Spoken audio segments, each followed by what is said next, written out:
ഞാൻ എന്റെ റബ്ബിനെ കുറിച്ച് നല്ല വിചാരത്തിലാണ്, അല്ലാഹു എനിക്ക് നല്ല വിചാരത്തിലാണ് ഞാനുള്ളത് എന്ന് അവൻ പറയുന്നു. വിചാരത്തിൽ ഏർപ്പെടുകയും ചെയ്യുക എന്നത് കളവാണ് പറയുന്നത്. രണ്ട് കാര്യങ്ങൾ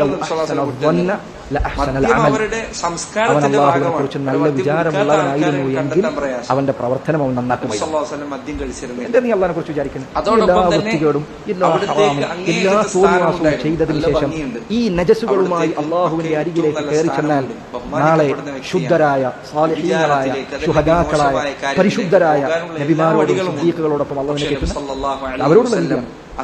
ഈ പറഞ്ഞ വൃത്തികേടുകളുമായി അള്ളാഹുവിന്റെ ഫദ്ൽ, അവന്റെ മഹത്വം, അവന്റെ ഔദാര്യം വളരെ വലുതാണ്, സംശയമില്ല. അള്ളാഹു ധാരാളമായി പുറത്തു നൽകുന്നവനാണ്. എന്റെ അടിമകൾക്ക് പറഞ്ഞു കൊടുക്കുക നബിയെ, ഞാൻ ധാരാളമായി പൊറുക്കുന്നവനാണ്, ധാരാളം കരുണ കാണിക്കുന്നവനാണ്. എന്നാൽ എന്റെ ശിക്ഷ അത് അങ്ങേറ്റം വേദന ഉണ്ടാക്കുന്ന ശിക്ഷയാണ് എന്നുകൂടി പറഞ്ഞു. റഹ്മാൻ റഹീം, റഹ്മാൻ റഹീം, മാലിക് യൗമുദ്ദീൻ. റഹ്മാനാണ്, പക്ഷേ യൗമുദ്ദീനിന്റെ ഉടമസ്ഥനാണ്. യുദ്ധം ചെയ്യാൻ തയ്യാറായി ഒരു സൈന്യം നിൽക്കുന്നുണ്ട് എന്ന് നിങ്ങളോട് പറഞ്ഞാൽ നിങ്ങൾ എന്നെ വിശ്വസിക്കുമോ? അവർ പറഞ്ഞു, നഅം മാ ജറബ്ന അലൈക കദിബൻ ഖത്തു. തീർച്ചയായും വിശ്വസിക്കും. ഇതുവരെ നീ കളവ് പറയുന്നത് ഞങ്ങൾ കേട്ടിട്ടില്ല. സുബ്ഹാനല്ലാഹ്, ഇതുവരെ നീ കളവ് പറയുന്നത് ഞങ്ങൾ കേട്ടിട്ടില്ല.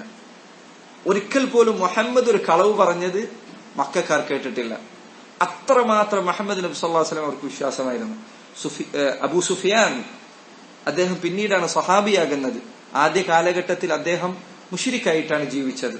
പിന്നീടാണ് അവസാന കാലഘട്ടത്തിലാണ് അദ്ദേഹം നബി സല്ലല്ലാഹു അലൈഹി വസല്ലം മക്ക വിജയിച്ചടക്കിയതിനു ശേഷമാണ് അബൂ സുഫിയാൻ മുസ്ലിം ആകുന്നത്. അബൂ സുഫിയാൻ മുശ്രിക്കായിരുന്ന കാലഘട്ടത്തിൽ ഒരിക്കൽ പേർഷ്യയിലെ രാജാവായിരുന്ന ഹിർക്കലിന്റെ അടുക്കലേക്ക് ചെന്നു. ഹിർക്കൽ മുഹമ്മദിനെ കുറിച്ച് കേട്ടിട്ടുണ്ട്.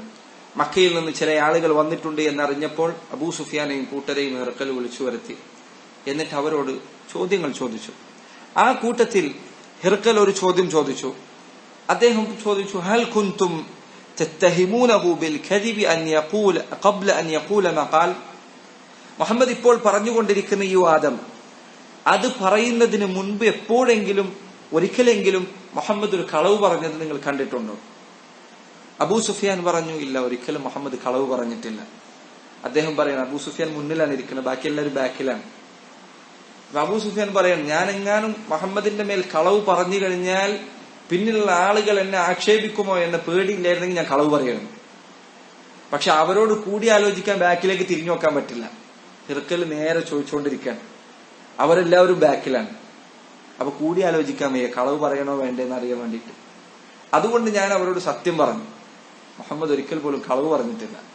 അപ്പോൾ ഇത് കേട്ടപ്പോൾ ഹിർക്കൽ അദ്ദേഹം പറഞ്ഞു, ഫഖദ് അറഫ്തു അന്നഹു ലം യകുൻ ലിയദഅ അൽ-കദിബ അല അൻ-നാസ് വയക്ദിബ അല അല്ലാഹ്. സ്വന്തം കാര്യത്തിനു വേണ്ടി ഇതുവരെ കളവ് പറയാത്ത ഒരു മനുഷ്യൻ എങ്ങനെയാണ് പിന്നെ അള്ളാഹുവിന്റെ കാര്യത്തിൽ കളവ് പറയുക? ഇത് ഇസ്ലാമിനെ കുറിച്ച് പഠിക്കുന്ന ഏതൊരാൾക്കും ചിന്തിക്കാൻ സഹായകമാകേണ്ട കാര്യമാണ്.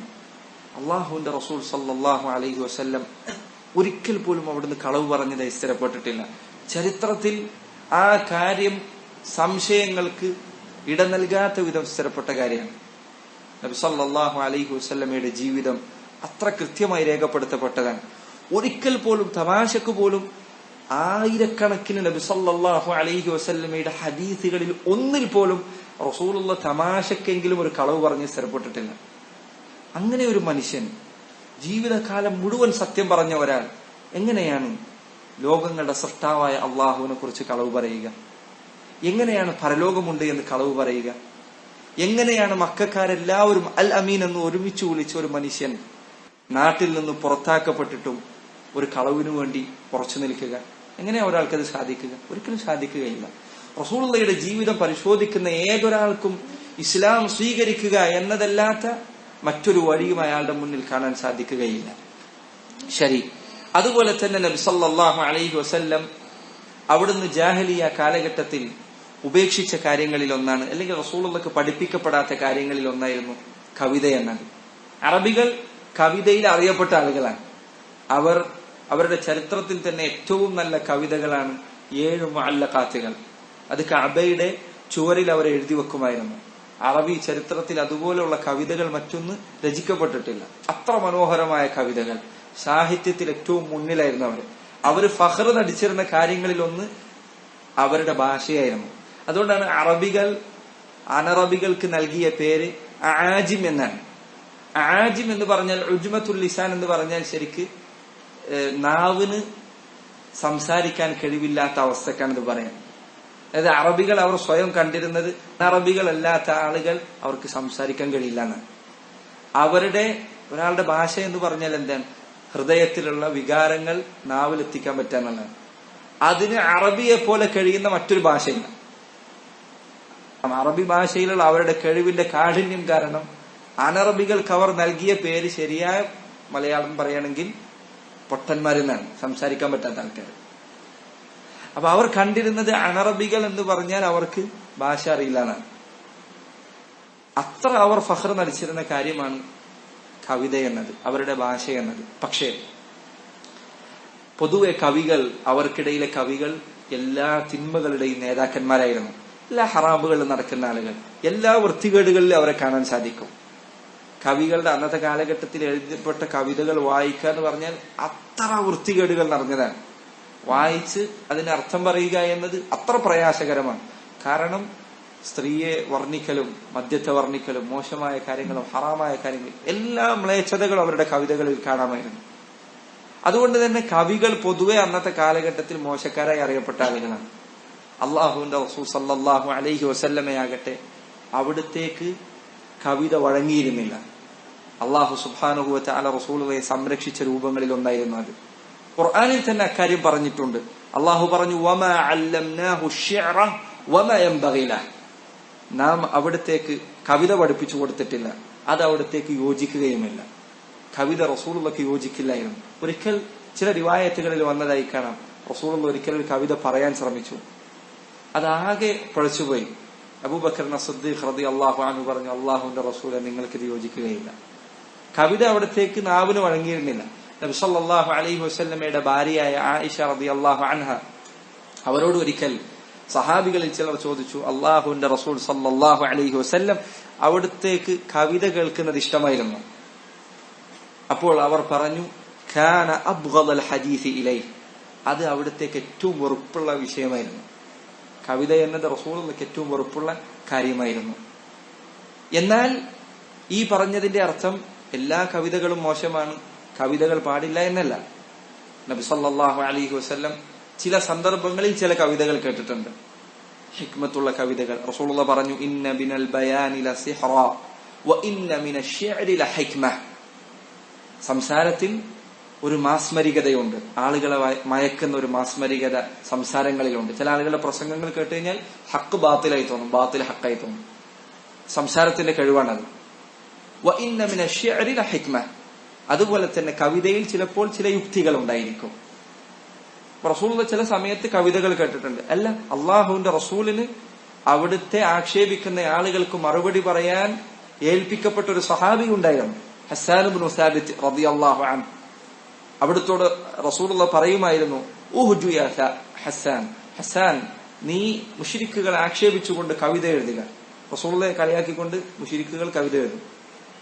അപ്പൊ അതിന് മറുപടിയായിക്കൊണ്ട്, ഹസ്സാൻ നീ മറുപടി പറയുക, ഫഇന്ന ജിബ്രീല മഅക്, ജിബ്രീൽ നിന്നോടൊപ്പമുണ്ട്, എന്നെ സഹായിക്കാൻ വേണ്ടി ജിബ്രീൽ നിന്നോടൊപ്പമുണ്ട് എന്ന് നബി സല്ലല്ലാഹു അലൈഹി വസല്ലം പറയാറുണ്ടായിരുന്നു.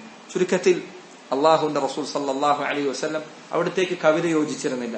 അവിടുന്ന് കവിതയിൽ നിന്ന് വിട്ടുനിൽക്കാനുള്ള കാരണങ്ങളിൽ ഒന്ന്, അക്കാലഘട്ടത്തിൽ കവികൾ മോശക്കാരായി പൊതുവെ അറിയപ്പെട്ടിരുന്നു.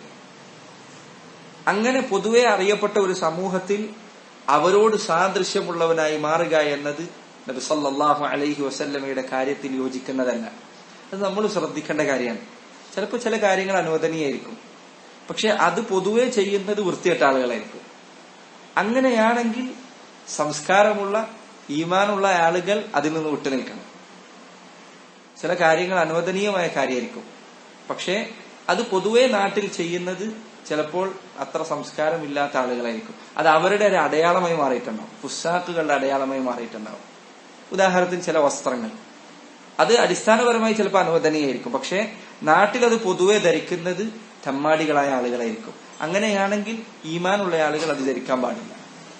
അതല്ലെങ്കിൽ ചില വാഹനങ്ങൾ അത് പൊതുവെ നാട്ടിൽ മോശക്കാരായ ആളുകൾ ധരിക്കുന്നതായിരിക്കും. ഉദാഹരണത്തിന് ചില ബൈക്കുകളുണ്ട്, അത് ദീനും ഇസ്ലാമുമുള്ള ഒരാൾ വലിയ ശബ്ദവും വലിയ ഒച്ചയുള്ള വണ്ടികൾ, ഒരാൾ അത് ആ വണ്ടി എടുത്ത് ഓടിച്ചാൽ എങ്ങനെ, അയാളുടെ പൊതുവെയുള്ള സംസ്കാരത്തിന് വിരുദ്ധമാണ്.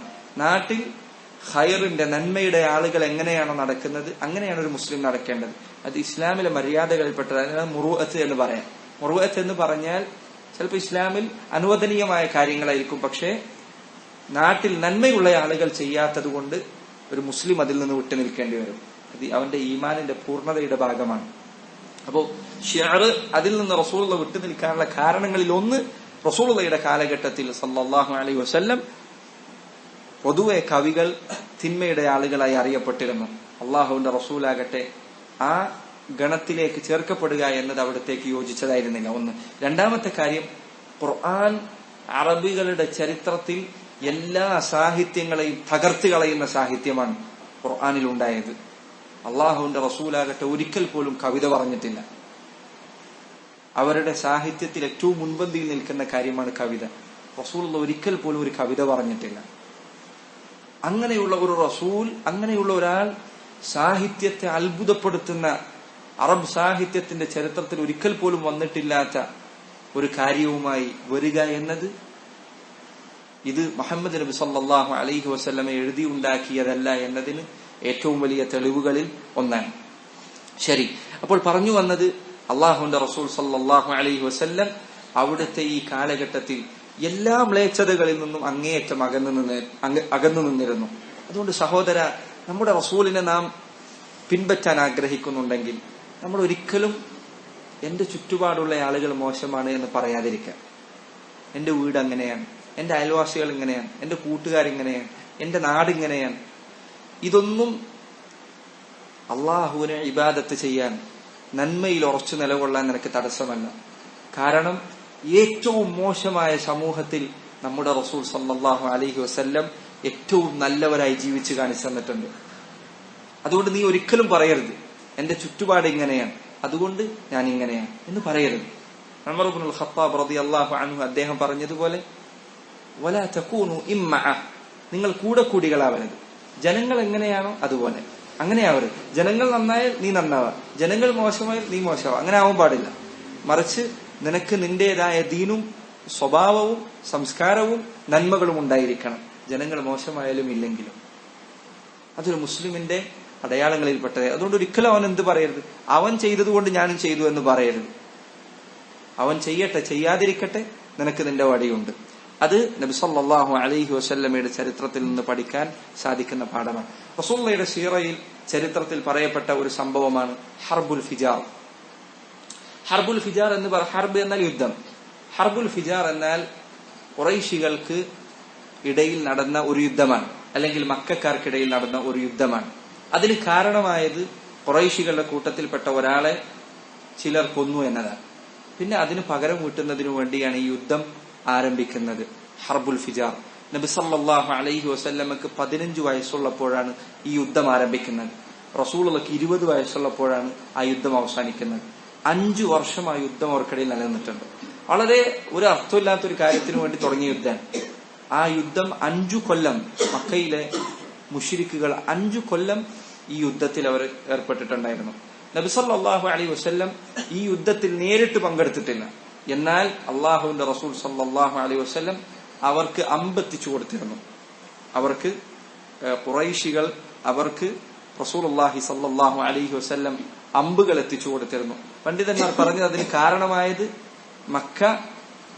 മക്ക കഅബയുടെ നാടാണ്. അള്ളാഹുവിന്റെ മസ്ജിദുകളിൽ ഏറ്റവും ആദരണീയമായ മസ്ജിദ് നിലനിൽക്കുന്ന നാടാണ്. അതിനെ സംരക്ഷിക്കുക എന്ന ഉദ്ദേശത്തിലാണ് നബി സല്ലല്ലാഹു അലൈഹി വസല്ലം ഈ പ്രവൃത്തിയിൽ തന്നെ ഏർപ്പെട്ടത് എന്ന് പണ്ഡിതന്മാർ അവരിൽ ചിലർ പറഞ്ഞിട്ടുണ്ട്. അപ്പോൾ ഹർബുൽ ഫിജാർ എന്നത് നബി സല്ലല്ലാഹു അലൈഹി വസല്ലമയുടെ ചെറുപ്രായത്തിൽ നടന്ന യുദ്ധമാണ്. റസൂലുള്ളാഹി സ്വല്ലല്ലാഹു അലൈഹി വസല്ലം അതിൽ ചെറിയ രൂപത്തിൽ പങ്കെടുത്തത് ഹദീസുകളിൽ ചിലതിൽ സ്ഥിരപ്പെട്ടിട്ടുണ്ട്. ഹർബുൽ ഫിജാർ അത് റസൂലുള്ളാഹിയുടെ 20ാമത്തെ വയസ്സിലാണ് അവസാനിക്കുന്നത്. അത് കഴിഞ്ഞു മാസങ്ങൾക്ക് ശേഷം ഒരു സംഭവം ഉണ്ടായി. യമനിൽ നിന്ന് ഒരാൾ അയാളുടെ കച്ചവട ആവശ്യത്തിനു വേണ്ടി മക്കയിലേക്ക് വന്നു. അയാളുടെ പേര് സുബൈദ് എന്നായിരുന്നു. അയാൾ യമനിയാണ്. അയാൾ മക്കയിലേക്ക് വന്ന് മക്കയിലുണ്ടായിരുന്ന അൽ ആസ് ഇബ്നു വാഇൽ എന്നു പേരുള്ള ഒരാളുമായി കച്ചവടം നടത്തി. അയാളുടെ മുതല് ആസ് ഇബ്നു വാഇലിന് കൊടുത്തു. എന്നാൽ ആസ് ഇബ്നു വാഇൽ അയാൾ സുബൈദിനെ വഞ്ചിച്ചു, യമനിയെ വഞ്ചിച്ചു. അയാൾ പൈസ കൊടുക്കാൻ തയ്യാറായില്ല. ആളുടെ സാധനം പിടിച്ചു വെച്ചു, പൈസ കൊടുക്കുന്നില്ല. ഈ ആസ് ഇബ്നു വാഇൽ എന്നയാൾ ഖുറൈശികളുടെ നേതാക്കന്മാരിൽപ്പെട്ടയാളാണ്. അങ്ങനെ ഇദ്ദേഹം ഈ സുബൈദ് അദ്ദേഹം മക്കയിലുള്ള പല ആളുകളെയും നേരിട്ട് പോയി കണ്ടു. തന്റെ സമ്പാദ്യം ഇന്നയാൾ തട്ടിയെടുത്തിട്ടുണ്ട്, നിങ്ങൾ സഹായിക്കണം എന്ന പേരിൽ അദ്ദേഹം പലരെയും പോയി കണ്ടു. അവരാരും തിരിഞ്ഞു നോക്കിയില്ല. അങ്ങനെ അദ്ദേഹം കഅബയുടെ അടുക്കൽ വന്നു നിന്ന് അടുത്ത ദിവസം പുലർച്ചെ സൂര്യൻ ഉദിക്കുന്ന സന്ദർഭത്തിൽ മക്കക്കാർ ഒരുമിച്ചു കൂടിയ വേളയിൽ ഒരു ഉയരമുള്ള പ്രദേശത്ത് കയറി നിന്ന് അദ്ദേഹം ഒരു കവിത പാടി, തന്റെ അവസ്ഥ വിശദീകരിച്ചുകൊണ്ട്, ഇയാൾ ചെയ്ത ഉൾമു പറഞ്ഞുകൊണ്ട് ഒരു കവിത പാടി. അത് കേട്ടപ്പോൾ അവിടെ കൂടിയിരുന്ന മക്കയിലെ ഖുറൈശികളായിരുന്ന ചില ആളുകൾ അവർ ഇയാളുടെ കവിത കേട്ടപ്പോൾ അവർ എഴുന്നേൽക്കുകയും അയാളുടെ അവകാശം വാങ്ങിക്കൊടുക്കാൻ വേണ്ടി ആസ് ഇബ്നു വാഇലിന്റെ അടുക്കൽ പോവുകയും ചെയ്തു. അങ്ങനെ സുബൈദിന് ഈ പറഞ്ഞ അവകാശം തിരിച്ചു കൊടുത്തതിന് ശേഷം മക്കയിലെ ഖുറൈശികളിൽപ്പെട്ട ചില ആളുകൾ അവർ അബ്ദുല്ലാഹ് ഇബ്നു ജദ്ആൻ എന്നു പേരുള്ള ഒരാളുടെ വീട്ടിൽ ഒരുമിച്ച് കൂടി. അബ്ദുല്ലാഹ് ഇബ്നു ജദ്ആനെ കുറിച്ച് നാം ആദ്യത്തെ ക്ലാസ്സിൽ പറഞ്ഞിട്ടുണ്ട്. അയാൾ അറബികൾക്കിടയിൽ ധാരാളം സമ്പാദ്യം ദാനം ചെയ്തിരുന്നയാളാണ്. പക്ഷേ അയാൾ മുസ്ലിം ആയിരുന്നില്ല. അതിന്റെ പേരിൽ നരകത്തിൽ പ്രവേശിക്കുമെന്ന് നബി സല്ലല്ലാഹു അലൈഹി വസല്ലം അറിയിച്ച വ്യക്തിയാണ് അബ്ദുല്ലാഹ് ഇബ്നു ജദ്ആൻ. അബ്ദുല്ലാഹ് ഇബ്നു ജദ്ആന്റെ വീട്ടിൽ ഖുറൈശികളിലെ നേതാക്കന്മാർ ഒരുമിച്ച് കൂടി. അള്ളാഹുവിന്റെ റസൂൽ സല്ലല്ലാഹു അലൈഹി വസല്ലമയും അക്കൂട്ടത്തിൽ ഉണ്ടായിരുന്നു. അങ്ങനെ അവർ അവിടെ വെച്ച് ഹിൽഫുൽ ഫുദൂൽ എന്ന പേരിലുള്ള കരാർ അതിലേർപ്പെട്ടു. ഹിൽഫുൽ ഫുദൂൽ എന്ന കരാർ ഖുറൈശികളുടെ ചരിത്രത്തിൽ അറിയപ്പെട്ട കരാറുകളിൽ ഒന്നാണ്. ആ കരാറിന്റെ ചുരുക്കം ഇതാണ്: നമ്മുടെ നാട്ടിൽ മക്കയിൽ ആരെങ്കിലും വരികയും അയാൾക്ക് എന്തെങ്കിലും ഒരു അതിക്രമം നേരിടേണ്ടി വരികയും ചെയ്താൽ അയാളുടെ ആവശ്യം നിറവേറ്റിക്കൊടുക്കുക എന്നത് നമ്മുടെ ബാധ്യതയാണ് എന്നതായിരുന്നു ആ കരാറിന്റെ ചുരുക്കം. അതാണ് ഹിൽഫുൽ ഫുദൂൽ. നബി സല്ലല്ലാഹു അലൈഹി വസല്ലം ഹിൽഫുൽ ഫുദൂലിനെ കുറിച്ച് അവിടുത്തെ ഹദീസുകളിൽ പറഞ്ഞതായി കാണാൻ സാധിക്കും. റസൂലുള്ളാഹി പറഞ്ഞു, ലഖദ് ഷഹിദ്തു ഫീ ദാരി അബ്ദുല്ലാഹി ഇബ്നു ജദ്ആൻ ഹിൽഫൻ, ഞാൻ അബ്ദുല്ലാഹി ഇബ്നു ജദ്ആന്റെ വീട്ടിലുള്ള കരാറിൽ പങ്കെടുത്തിട്ടുണ്ട്. ലൗ ദുഈതു ബിഹി ഫിൽ ഇസ്ലാമി ലഅജബ്തു, ഞാൻ ഇസ്ലാം ആയിരിക്കെ, മുസ്ലിം ആയിരിക്കെ, ഞാൻ നബിയായതിനു ശേഷം അതിലേക്ക് എന്നെ ക്ഷണിച്ചിരുന്നെങ്കിൽ ഞാൻ ആ ക്ഷണം സ്വീകരിക്കുമായിരുന്നു എന്ന് നബി സല്ലല്ലാഹു അലൈഹി വസല്ലം അവിടുന്ന് പറഞ്ഞതായി ഹദീസിൽ സ്ഥിരപ്പെട്ടിട്ടുണ്ട്. ഈ ഹിൽഫുൽ ഫുദൂൽ, അള്ളാഹുവിന്റെ റസൂൽ സല്ലല്ലാഹു അലൈഹി വസല്ലം ഏർപ്പെട്ട ഈ കരാർ, അത് ഞാൻ നേരത്തെ പറഞ്ഞതുപോലെ അതിന്റെ ചുരുക്കം ഇതാണ്: ആർക്കാണോ അതിക്രമം മക്കയിൽ നേരിടേണ്ടി വരുന്നത്, അവരുടെ അതിക്രമം, അവർക്ക് നേരിടേണ്ടി വന്ന ആ പ്രയാസം, അതിൽ മക്കയിലെ നേതാക്കന്മാരായ ആളുകൾ അവർ തീരുമാനിച്ചു, നമ്മളത് തിരിച്ചു വാങ്ങിക്കൊടുക്കും. ഈ സംഭവത്തിൽ മുസ്ലിമീങ്ങളായ നമുക്ക് വലിയൊരു പാഠമുണ്ട്. അതെന്താണ്? റസൂലുള്ളാഹി സ്വല്ലല്ലാഹു അലൈഹി വസല്ലം അവിടുന്ന് ജീവിച്ചിരുന്ന ആ കാലഘട്ടം, ജാഹിലിയ കാലഘട്ടം, ഏറ്റവും മോശമായ കാലഘട്ടമായിരുന്നു. എന്നിട്ട് പോലും അവർ അവരുടെ മനസ്സിലെ ഫിത്രത്ത് കാരണത്താൽ അവരുടെ മുന്നിൽ നടക്കുന്ന ഒരു അതിക്രമം, അതിനെതിരെ പ്രതികരിക്കാനും ആ അതിക്രമിയുടെ കൈപിടിക്കാനും തയ്യാറായി എങ്കിൽ, ജാഹിലിയ കാലഘട്ടത്തിൽ അവർ തയ്യാറായി എങ്കിൽ, മുസ്ലിമീങ്ങളായ നാം അതിക്രമങ്ങൾക്കെതിരെ എങ്ങനെ നിലകൊള്ളണം? വാലിമിന്റെ കൈപിടിക്കുക എന്നത് ഒരു മുസ്ലിം എന്ന നിലക്ക് നമ്മുടെ മേൽ എത്രമാത്രം വലിയ ബാധ്യതയാണ്. പല ആളുകളും ചില ഗുൽമുകൾ കണ്ടു കഴിഞ്ഞാൽ അതിൽ ഇടപെടുക പോലുമില്ല. കാരണം ചിലത് അവന് ചെയ്യാവുന്ന കാര്യമാണ്, വലിയ ഫിത്നൊന്നും ഉണ്ടാവില്ല, അവനെ സംബന്ധിച്ചിടത്തോളം തടയാൻ പറ്റിയ ചില കാര്യങ്ങൾ.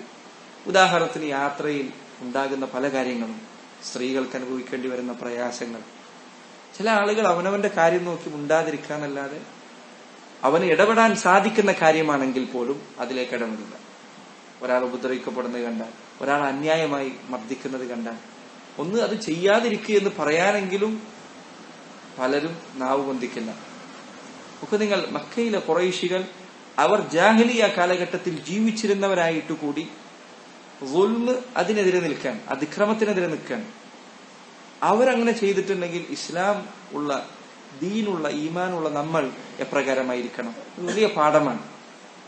ദുൽമിനെതിരെ റസൂലുള്ളാഹി പറഞ്ഞതുപോലെ സല്ലല്ലാഹു അലൈഹി വസല്ലം, മൻ റഅ മിൻകും മുൻകറൻ ഫൽയുഗയ്യിർഹു ബിയദിഹി, നിങ്ങളിൽ ആരെങ്കിലും ഒരു തിന്മ കണ്ടാൽ അതവന്റെ കൈകൊണ്ട് എടുത്തു മാറ്റട്ടെ, കൈകൊണ്ട് മാറ്റിക്കളയട്ടെ. ഫഇൻ ലം യസ്തതി' ഫബിലിസാനിഹി, അവന്റെ കൈകൊണ്ട് സാധിക്കില്ലെങ്കിൽ അവന്റെ നാവ് കൊണ്ട് ചെയ്യട്ടെ. ഫഇൻ ലം യസ്തതി' ഫബിഖൽബിഹി, അതിലും സാധിക്കില്ലെങ്കിൽ അവന്റെ ഖൽബ് കൊണ്ടെങ്കിലും ചെയ്യട്ടെ. വദാലിക അദ്അഫുൽ ഈമാൻ, അത് ഈമാനിന്റെ ഏറ്റവും ദുർബലമായ അവസ്ഥയാണ്. അപ്പൊ തിന്മ കണ്ടിട്ട് ഒരു മുസ്ലിമിന്റെ മനസ്സിൽ യാതൊരു പ്രയാസം ഉണ്ടാവില്ല, അതൊരു സാധാരണ കാര്യം എന്ന രൂപത്തിൽ അവൻ അതിനെ വിട്ടേച്ചു പോവുക എന്നത് യോജിക്കുന്ന കാര്യമല്ല, നമുക്ക് യോജിക്കുന്ന കാര്യമല്ല. കാരണം ജാഹിലിയ കാലഘട്ടത്തിലുള്ളവർ വരെ ദുൽമ് കണ്ടപ്പോൾ അവർക്ക് പ്രയാസം ഉണ്ടായിട്ടുണ്ട്, ചില ദുൽമുകൾ കണ്ടപ്പോൾ. അപ്പോൾ മുസ്ലിമായ ഒരാൾ, അയാൾക്ക് എത്രമാത്രം പ്രയാസം ഉണ്ടായിരിക്കണം? ചിലപ്പോൾ അവന്റെ സഹോദരൻ, ചിലപ്പോൾ അവന്റെ അയൽവാസി അനുഭവിക്കുന്ന പ്രയാസങ്ങൾ അത് കണ്ടിരിക്കെ ഒന്നും ഉണ്ടാതിരിക്കുക, ഒന്നും അവന് ചെയ്യാൻ കഴിയുന്ന കാര്യങ്ങളിൽ പോലും അവൻ അതിലേക്ക് ഏർപ്പെടാൻ ഒരു നിലക്കും ശ്രദ്ധിക്കാതിരിക്കുക എന്നത് എത്ര മോശമായ കാര്യമാണ്. ഇന്ന് ആളുകൾ എല്ലാവരും അവരുടെ കാര്യത്തിലേക്ക് ചുരുങ്ങാൻ, അത് പാടില്ല എന്നതിന് ഈ സംഭവം സാക്ഷിയാണ്, ഈ സംഭവം തെളിവാണ്. അതോടൊപ്പം സാന്ദർഭികമായി ഓർമ്മപ്പെടുത്തട്ടെ, ഹിൽഫുൽ ഫുദൂലിന്റെ ഈ സംഭവം അത് ചില ആളുകൾ